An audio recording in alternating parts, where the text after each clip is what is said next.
semuanya berdiri. Gimana sih? Dulu yang mau menjelaskan materi di sebelumnya tentang ruang lingkup biologi. Apa itu biologi? Oke, apa silakan Kak. Ya, materi kita pada pembelajaran sebelumnya itu adalah ruang lingkup biologi. Ya. Kita harus tahu apa itu biologi. Biologi ini berasal dari bahasa Yunani yang terdiri dari dua kata, yaitu bios dan logos. Punya bersifat makhluk hidup. Oke, bagus. Kan pelajaran yang sebelumnya yaitu biologi itu adalah ilmu yang mempelajari tentang makhluk hidup. Perhatikan teman selakumu, perhatikan, lihat ciri-cirinya. Sudah? Siapa yang mau mendeskripsikannya? Saya Bu. Oke, soal duluan ya, Dewi ya. Saya mendeskripsikan teman yang berada di samping saya itu Novita.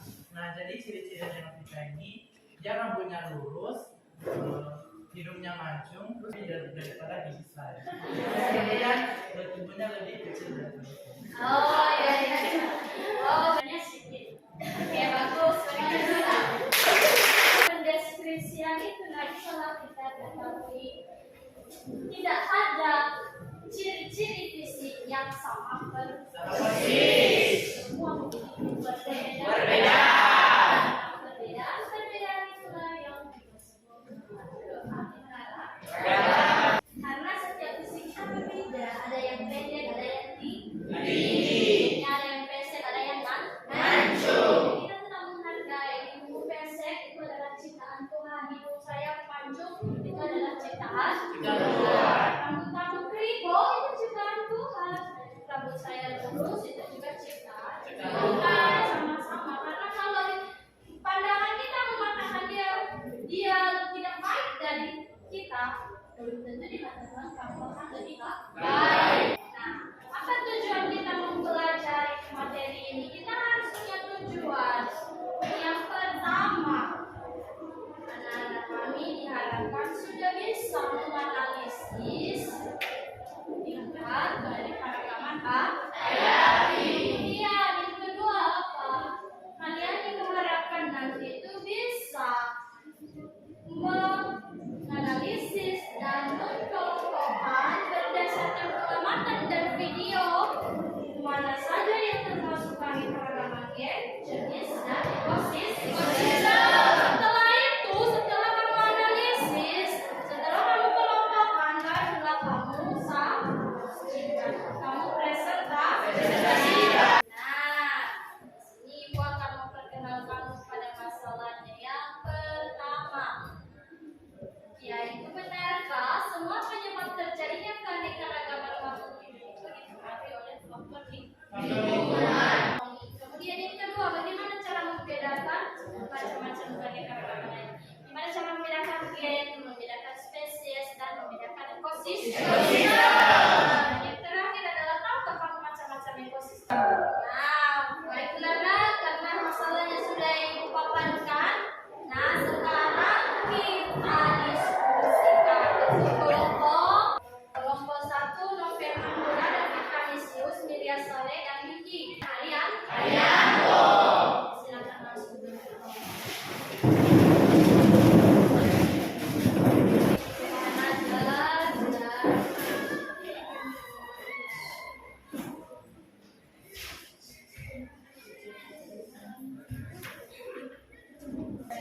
Nah, untuk menambah referensimu, perhatikanlah poin-poin yang Ibu tampilkan. Ada videonya nanti. Ya, di sini keanekaragaman hayati ini disebut juga biodiversitas atau biodiversity. Tingkat keanekaragaman itu ada 3, gen, spesies, dan ekosistem. Keanekaragaman hayati pada makhluk hidup juga adanya variasi bentuk, penampilan, warna, serta ciri-ciri lainnya. Jadi uraikan, mulai dibantu oleh bahan ajar, kemudian dibantu oleh buku paket. Nah, ada lagi kemarin beberapa hari yang lalu Ibu pesankan kamu membawa HP. Silakan keluarkan, gunakan belajar. Kalau ada yang kurang dipahami, tanyakan lah. Kamu bingung meletakkannya. Ya, bagian kalian ini. Oke, ini jadi karakteristiknya. Gimana? Karena ada macam-macam ini. Jadi gimana perannya? Jadi gimana ciri fisiknya? Apa dulu ikutnya? Nah, mereka dulu ikutnya, kan? Siap tampil kelompok 1? Siap. Ya, silakan. Baik, terima kasih atas kesempatan yang diberikan kepada kami untuk menyampaikan hasil diskusi kelompok kami. Kami masalah yang dimana masalahnya yaitu benarkah semua penyebab terjadinya keanekaragaman makhluk hidup dipengaruhi oleh faktor lingkungan? Sebelum kami menjawab permasalahan tersebut, kami di sini akan menyinggung sedikit tentang faktor yang mempengaruhi terjadinya keanekaragaman makhluk hidup. Jadi, faktor yang mempengaruhi terjadinya keanekaragaman makhluk hidup ada dua, yaitu faktor genetik yang memengaruhi genotip atau sifat, dan faktor lingkungan yang memengaruhi fenotip ekspresi gen. Jadi, berdasarkan pernyataan tersebut, kami menyimpulkan bahwa keanekaragaman makhluk ini tidak hanya disebabkan oleh faktor lingkungan, melainkan dapat dipengaruhi oleh faktor genetik. Mengapa demikian? Karena selain faktor lingkungan, faktor genetik dapat mempengaruhi keanekaragaman makhluk hidup dengan mempengaruhi sifat dari makhluk hidup tersebut. Ada yang mau tanya? Oke, silakan. Tadi sudah dijelaskan bahwa yang mempengaruhi keanekaragaman makhluk hidup ada faktor-faktor. Lalu apa saja faktor-faktor yang dapat mempengaruhi keanekaragaman makhluk hidup? Oke, silakan ya. Masalah dari tadi. Baik, tadi kalian sudah menjelaskan bahwa salah satu faktor terjadinya keanekaragaman itu adalah faktor lingkungan. Jadi kami di sini ingin bertanya, apa dampak dari keanekaragaman hayati yang disebabkan oleh faktor lingkungan tersebut? Baik, kami akan menjawab dari kelompok 4, di mana pertanyaan sendiri yaitu apa saja dampak-dampak dari terjadinya keanekaragaman makhluk hidup. Yang terdiri atas dua dampak. Yang pertama dampak positif dan dampak negatif. Faktor-faktor yang mempengaruhi terjadinya keanekaragaman makhluk hidup ada dua, yaitu faktor genetik yang mengaruhi genotip dan faktor lingkungan yang mempengaruhi fenotip. Ini pertanyaannya itu nak, apa faktor yang mempengaruhi keanekaragaman itu yang berada di lingkungan sekitar kita? Faktornya yang berada di lingkungan sekitar kita. Nah, kalian kan sudah membahas tadi, yaitu lingkungan sekitar itu memang benar mempengaruhi terjadinya keanekaragaman hayati. Makanya gen, lingkungan juga mempengaruhi. Lingkungan yang mempengaruhinya apa? Termasuk itu cahaya. Apa lagi? Adalah udara. Karena udara juga membantu terjadinya penyerbukan. Walaupun kita manusia, orang yang berada di gunung dengan orang yang berada di pantai itu agak berbeda. Kenapa? Nah, kalau yang di gunung dia itu sel darah merahnya harus banyak. Kenapa sel darah merahnya harus banyak? Karena apa fungsi sel darah merah itu? Kamu harus tahu dulu fungsinya itu adalah mengedarkan oksigen dan mengedarkan makanan ke seluruh fungsinya. Jadi dia harus lebih banyak. Kenapa? Kalau di gunung itu dia kekurangan oksigen, jadi oksigen itu harus lebih banyak dia dapat. Kenapa? Dia memperbanyak sel darah merah. Cuman benar, memang mempengaruhi terjadinya keanekaragaman hayati. Ya, lainnya sudah bagus. Mari kita berikan dan kelompok bagus. Penyampaian terstruktur hanya beberapa kelompok tadi sudah langsung diberitahukan tadi ada beberapa yang memang terjadi miss atau kesalahpahaman. Agak-agak jauh jadi sudah langsung diberitahukan.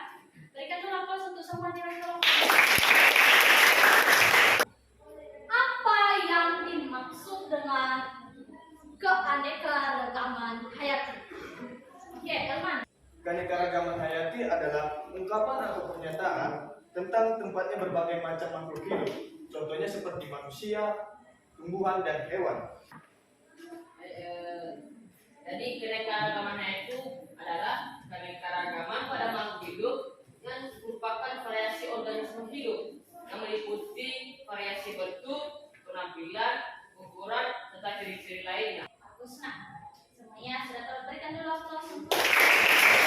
Dari semuanya, siapa yang mau menyimpulkan materi kita? Oke. Dan nyanyi dulu ya, Arianto ya. Setelah dari nyanyi baru Arianto. Isme ikuti dari 3 tingkatan, yaitu tingkatan pada tingkat gen, pada tingkatan jenis, dan pada tingkatan ekosistem. Oke. Baik, seperti yang kita lihat tadi, dimulai dari pertama dan sampai akhir hasil diskusi kita. Di sini kita mengetahui bahwa dari penjelasan pertama kita dimulai dari video dan akhir ini, di sini kita mengetahui bahwa keanekaragaman itu terbagi dari 3 tingkat, ekosistem, jenis, dan spesies dan gen. Nah, di sini juga kita mengetahui bahwa dalam keanekaragaman hayati ada yang namanya tingkat terkecil dan terbesar. Nah, tingkat terbesar yaitu tingkatan ekosistem, kemudian disusul oleh spesies, dan paling terkecil yaitu gen. Air laut dalam, pantai pasir, dan terumbu karang. Sekian yang informasi. Oke, sudah bagus. Berikan aplaus dulu. Dulu keanekaragaman hayati itu kan disebut juga sebagai biodiversitas, di mana yang menyebabkan terjadinya banyaknya variasi. Variasi itu dapat dilihat dari bentuk, struktur, penampilan maupun ciri-ciri. Tingkat keanekaragaman hayati itu ada 3, yaitu gen, jenis, dan ekosistem. Kalau gen, yaitu walaupun dalam satu jenis memiliki banyak perbedaan. Contohnya seperti manusia, itu termasuk dalam tingkatan gen. Kemudian seperti tadi ada lagi bunga, termasuk dalam gen. Itu adalah tingkatan yang paling rendah. Kenapa dalam satu jenis masih ada perbedaan? Dan kita mau dulu mendengarkan gimana kamu bisa merefleksikan materi kita pada hari ini. Ada? Siapa yang bisa? Oke, Penyiman dulu, baru Putri Handayani. Oke, silakan. Penyiman. Nanti Putri Handayani. Baik, setelah saya mempelajari keanekaragaman hayati pada makhluk hidup, saya dapat mengerti bahwa keanekaragaman hayati ini dapat menunjukkan adanya variasi bentuk, ukuran, serta ciri-ciri lainnya. Setelah saya mempelajari keanekaragaman hayati makhluk hidup, saya dapat mengetahui tingkat keanekaragaman hayati yang terdiri tingkat gen, tingkat spesies, dan tingkat ekosistem. Ternyata tingkat keanekaragaman yang terendah itu adalah tingkat gen. Oke, yang tertinggi? Oke, terendah gen, tertinggi? Yang di dalam. Berikan aplaus untuk mereka. Nah, nanti akan dikirimkan di grup, ada 2 artikel. Nah, itu kamu baca nanti. Artikel yang pertama, mengapa orangutan di Kalimantan itu terancam punah. Kemudian yang kedua, neraka di kebun binatang. Jadi ada 2 artikel yang ngeri kan? Nah, nanti dibaca-baca itu kenapa demikian. Di pertemuan kita di hari Kamis itu akan pertama sobat kita ibu akan bertanya dulu. Jadi ibu mau melihat kamu sudah siap tidak belajar? Bisa? Bisa. Siapa yang mau memimpin kita dalam doa dulu? Oke, silakan Dewi. Silakan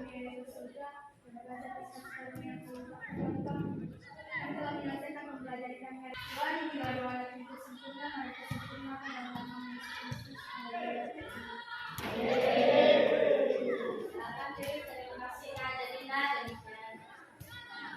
hari ini yang disampaikan. Mohon maaf kalau dalam penyampaian itu masih terdapat